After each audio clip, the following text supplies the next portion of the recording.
fellow cyborgs, and welcome to my MURICA book haul! So I know that the plan was that I wasn't going to buy any books for myself or any more books before my birthday. However, I have credit at a store here in Canada. I'm not going to be able to use that when I'm in the United States, so I just decided that I might as well get these books now when they are, in essence, free. These aren't books that I'm necessarily super excited to get to, but I think that they are going to be books that really matter in my reading life. I don't think they're going to be just like time waster books. Cross our fingers, hopefully. I've been thinking about acquiring some of these books for quite a long time, though there were a couple like impromptu decisions mixed in there as well. And more than half of the books here were directly because of fellow booktubers' recommendations. So, it's cool. I'm excited. Also, the MURICA book haul. 4 of them are American classics, American modern classics. Since Canada no longer wants me, and I can't pretend to be Canadian anymore, that was fun for a while, I figured it might not be a bad idea to, kind of learn more about my country. So without me blathering anymore, let's just get started. So the first book I'm going to show you today is As I Lay Dying by William Faulkner. I heard about this week and last week from Whitney from All the Shelves and Kate Howe from a channel of the same name. They recently did a buddy read together, and both of them were just astounded at how great of a book this is. The thing that drew me in is the fact that, in essence, this is a story about a grieving family and their different forms of grief. I am an amateur death geek.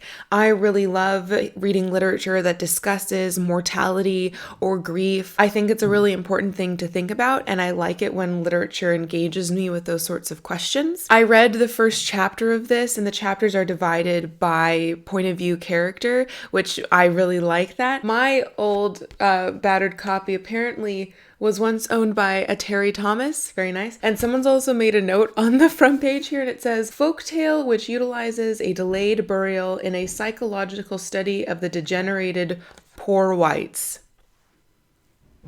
We'll see if they're right. Next is a book I've been wanting to get my hands on for quite some time, ever since I first saw Sophie Carlin talk about it. And she talked about it in her August reading wrap-up of 2015, though I don't think I was subscribed to her at that point, but I've watched all of her backlist. It's one of the things I do with new booktubers that I really enjoy. I am talking about the Poisonwood Bible by Barbara Kingsolver. So this is apparently a story about an evangelical Baptist preacher in the late 1950s who relocates his wife and 4 daughters to the Belgian Congo, and then tragedy ensues. This is told from the point of view of the different female characters in the family, which I'm really game to read about. From what I can gather of Sophie's experience with this book is that it will tear you apart on the inside. I'm game. I read the first couple pages of this before I decided to pick it up in the bookstore. I was very restrained. I went in with a list. I went in and said, you need to read the first few pages, and if it does not gel with you, you need to think twice about picking that up. And this had just some of the most beautiful language. I'm really eager to see if this affects me as much as it affected Sophie.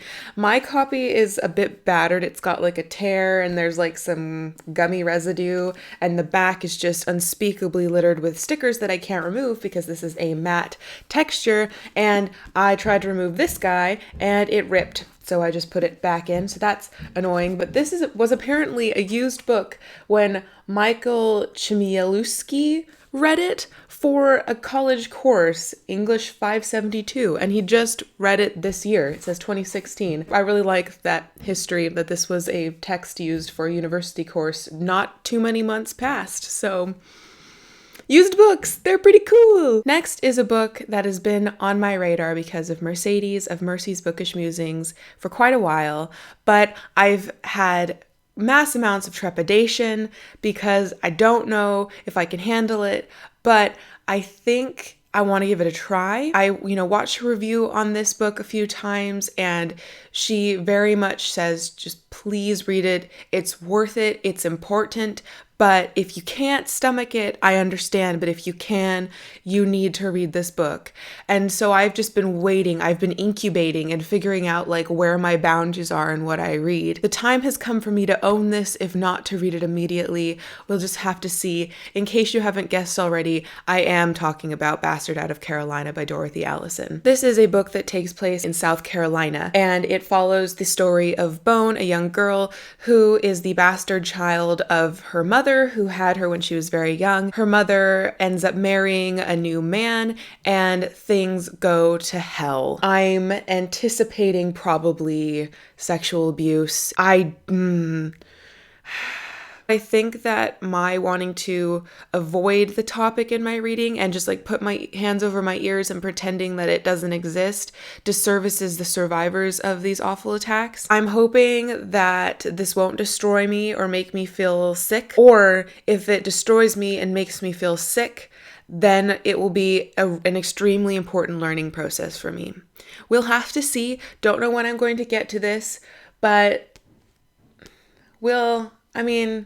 I don't want Bone to be alone. Next is another book that I have had on my radar ever since I heard Mercedes talk about it. It's a book I would have never picked up on my own, never, never, ever, ever. I'm not necessarily drawn to classics, and especially modern classics. This haul doesn't suggest that, but that's fine. Growing with my reading. I'm going to stop blathering and just tell you it's East of Eden by John Steinbeck. This is one of Mercedes' favorite books of all time, and this is a family saga that takes heavily from the myth of Cain and Abel. Cain and Abel. Just the way she talks about it, you guys. It just came instantly on my radar and made me instantly think, I need to give this a try, Like, this sounds fantastic. So from what I remember her saying is that it's really easy to read. It's not something to be intimidated by.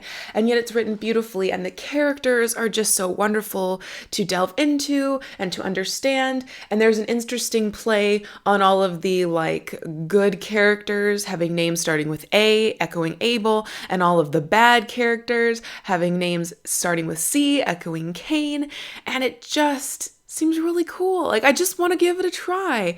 And I found this ridiculous copy from, I think it's from 1979 or something. This was the prettier of the two covers that I had a choice of. I don't despise this cover, and the cool thing is it's really easy to open up. So even though it's a mass market paperback, that I will actually be able to read the things close to the spine. So that's very helpful. I find that I'm starting to pick books based on how easy it's going to be for me to physically read them. I'm not even 26 yet, guys. That's going to be happening in a couple days.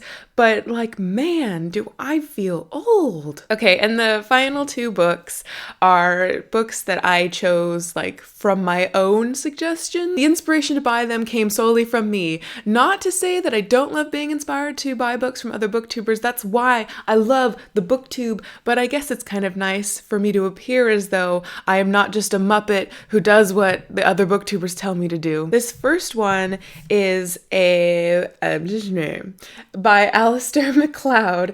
This is No Great Mischief, and this is actually, I think it might be his only novel. You may remember that I read As Birds Bring Forth the Sun by Alistair MacLeod for, I think it was my book buddy-a-thon, and I loved it. That was short story collections about miners and farmers in pre-industrial Canada with Scottish Highland descent. There was Celtic stuff. It was just beautifully written and quiet and pastoral, and it was just grand. It's called a novel, but on the back it says that he's guiding us through his family's mythic past. So is it autobiographical or is it a novel? I don't know, but it just seems like it's more of the same. Stories about miners, about farmers, about immigrants, about Scottish people in Canada, about Canadians trying to navigate Canada. It's just, I'm game. And this last book I want to talk to you about, I'm still not sure if I should have bought it. However, like I said, I had credit, so in essence it was free. So I had to read this for freshman year of high school. I don't remember liking it, but one of my favorite movies is Beautiful Creatures, the adaptation of the young adult novels. In that movie, the character Lena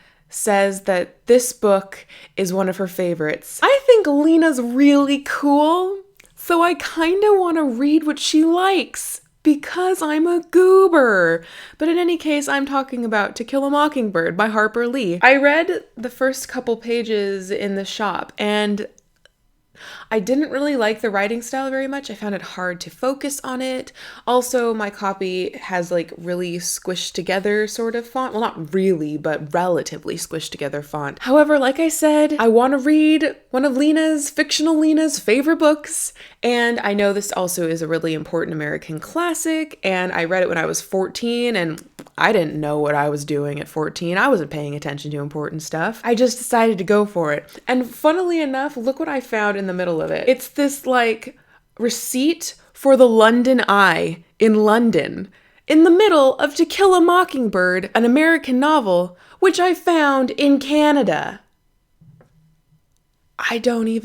This is why used books are awesome. There's a story there. Are you British? I just love thinking about it. Like, what? How? What? How? So here are the 6 books that I bought all in one day, but I had excuses, or explanations. I don't know. I am really eager to start on them, though I'm not like chomping at to start on any of these, because like really heavy, just read something by him, really long, didn't like the writing style all that much, about grief. Not to say that I'm not going to enjoy reading them, but they're the sort of books that if they hang around on my shelves for like even a couple years, I'm pretty sure that I'm still going to be like as equally interested in reading them and find them to be probably as equally important to my reading life. Please let me know in the comments down below, what do you think I should read first from this pile? Just for poops and grins, just tell me what you think. I'd love to hear what you guys have to think, and if there's like a resounding consensus in the comments, that might make me think twice about what I pick up first. Thank you for watching me haul those books. I probably talked for way too long, but when I get excited, I get blathery. You guys know this, you've been here for a while. As I said, let me know in the comments down below what you think I should read from that pile first, or let me know what your feelings are on these classics or non-classics, as it were. But no spoilers, please, because obviously I haven't read them yet. Until next time, I hope you get to haul some books that you think are going to be important in your life and continue to be lovely. You're wonderful.